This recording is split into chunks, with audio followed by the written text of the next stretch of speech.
I believe the federal government has a lot to do. It's an emergency situation, actually. It is a war situation, and directly or indirectly, Nigeria is being affected in terms of its economic growth.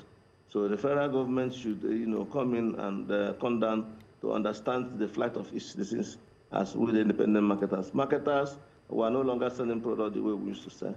Those who normally buy products like 50 liters now buy 10 liters and 5 liters. So the domestic activities and business is also going slow, and things are skyrocketing in the market, especially goods and services are skyrocketing and transportation is skyrocketing.